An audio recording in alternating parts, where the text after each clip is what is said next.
वो भूतिया बारात उस ट्रेन में बैठकर उस रेलवे स्टेशन से निकलकर धीरे धीरे धुएं में गायब हो जाती है। अगली सुबह गांव में सब पहले जैसा हो गया था, लेकिन अब गांव वालों के मन में ये डर बैठ गया था कि उनकी बेटियों को कोई नहीं बचा सकता है। इधर हम देखते हैं कि राजू और उसकी पत्नी लता की लाश उनके घर में पड़ी होती है। सारे गांव वाले दहशत के साथ वहां खड़े थे। हे भगवान, आज फिर से किसी की बेटी हमारे गांव से हमेशा के लिए चली गई और राजू और लता भी हमें छोड़कर चले गए। अब हमारे गांव का क्या होगा भगवान? हमारी रक्षा करो भगवान। काका, हमने अपनी आंखों से देखा है उस भूतिया बारात को कल रात। वो भूतिया बारात कोई आम बारात नहीं थी, उसमें सारे भूत शामिल थे और मुझे लगता है कि वो भूतिया बारात अब की बार इस पूरे गांव को लेने आएगी। हम सब मारे जाएंगे काका।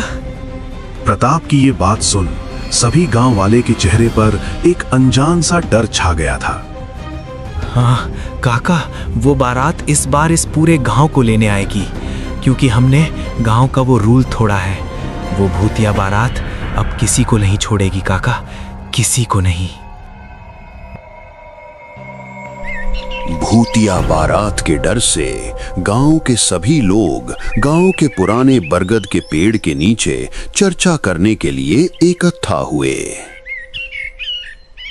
काका, अगर हम ऐसे ही हाथ पर हाथ धरे बैठे रहे तो हम सब मारे जाएंगे। हमें कुछ तो करना होगा। इस भूतिया बारात से इस गांव को हमेशा के लिए मुक्त कराना होगा। लेकिन मंगल, कैसे? हम कैसे मुक्त कराएं इस गांव को उस भूतिया बारात से? पहले भी लोगों ने कोशिश की थी, लेकिन सब मारे गए थे और अब हमारे पास मरने के अलावा कोई रास्ता नहीं बचा है। देखो काका, जो गांव का नियम था वो अब टूट चुका है राजू की वजह से। अब वो भूतिया बारात बस अमावस्या की काली रात का इंतजार कर रही है। लेकिन कोई तो रास्ता होगा ना इस भूतिया बारात को रोकने का? क्या दुनिया की कोई भी शक्ति इस भूतिया बारात को नहीं रोक सकती है? क्या कोई भी उस भूतिया बारात के सामने खड़ा नहीं हो सकता है? कोई भी उस भूतिया बारात को रोक नहीं सकता? कोई तो होगा काका। इस भूतिया बारात को रोका जा सकता है।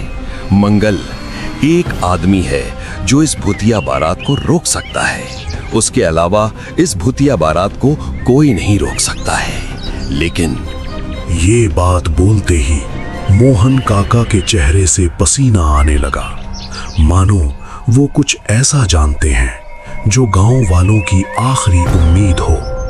तभी प्रताप बोला, लेकिन क्या काका? कौन है वो जो इस भूतिया बारात को रोक सकता है? बताइए ना काका, अब चुप क्यों हो गए? काल भैरव, वो आदमी और कोई नहीं, काल भैरव ही है जो इस भूतिया बारात को रोक सकता है। लेकिन हमारी ही गलतियों की वजह से काल भैरव इस गांव को छोड़कर पास वाले जंगल में चला गया था। काल भैरव, ये कौन है काका? और क्या सच में वो इस भूतिया बारात को रोक सकता है? और काल भैरव इस गांव को छोड़कर क्यों गया काका? कौन सी गलती थी वो? जरा हमें भी बताओ काका। मोहन काका एक लंबी सांस लेके घबराते हुए बोले, कुछ सालों पहले जब काल भैरव ने गांव वालों से कहा था कि मैं उस भूतिया बारात को हमेशा के लिए रोक सकता हूं, लेकिन मुझे उस लड़की को मारना होगा जिसे वो भूतिया बारात उस रात अपने साथ लेने आई हो। फिर क्या हुआ काका?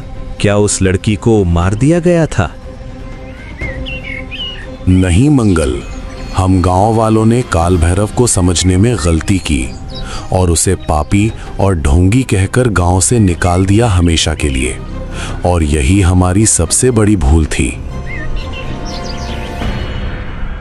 काल भैरव का ये कहना था कि वो अगर उस लड़की को मार देता जिसे वो ले जाने आए थे तो भूतिया बारात फिर नहीं आती, क्योंकि जिस लड़की को भूतिया बारात ले जाती है वही लड़की अगली अमावस्या को उस भूतिया बारात को वापस गांव में लाती है।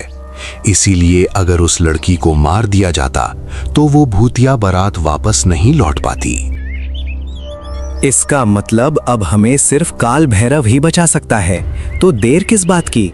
हमें काल भैरव को समझना होगा और उसे वापस इस गांव में लाना होगा और उस भूतिया बारात का खेल हमेशा के लिए खत्म करना होगा। गांव वाले अब काल भैरव को गांव में वापस लाने के लिए मान गए थे।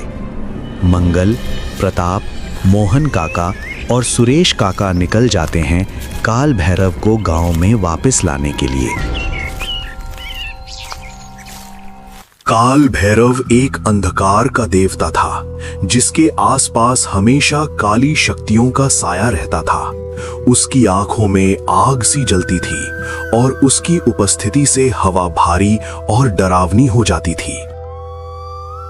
गांव वाले थोड़ी ही देर में काल भैरव के पास पहुंच गए थे।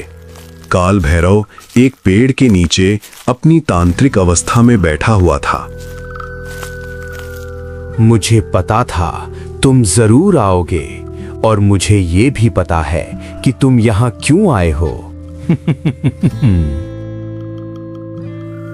हम गांव वालों को माफ कर दो काल भैरव, हम तुम्हें समझ नहीं पाए, हमसे बहुत बड़ी भूल हुई, हमें माफ कर दो। अब तुम ही हो जो हमें बचा सकते हो। काल भैरव, तुम्हें हमारे साथ गांव चलना ही होगा। गांव वालों के समझाने पर काल भैरव गांव में लौटने के लिए मान जाता है। अब सिर्फ इंतजार था उस काली अमावस्या की रात का। धीरे धीरे दिन निकल गए और आज वो अमावस्या की रात फिर से लौट आई। गांव में चारों तरफ डर का माहौल पसरा हुआ था। काल भैरव गांव की सीमा पर खड़ा था। उसकी काली परछाई के पीछे कुछ गांव वाले चुपचाप सांसें रोके खड़े थे। रात अपनी सबसे गहरी खामोशी में डूब चुकी थी। घड़ी ने 12 बजने का इशारा दिया ही था, तभी रेलवे स्टेशन की ओर से कुछ सुनाई देता है।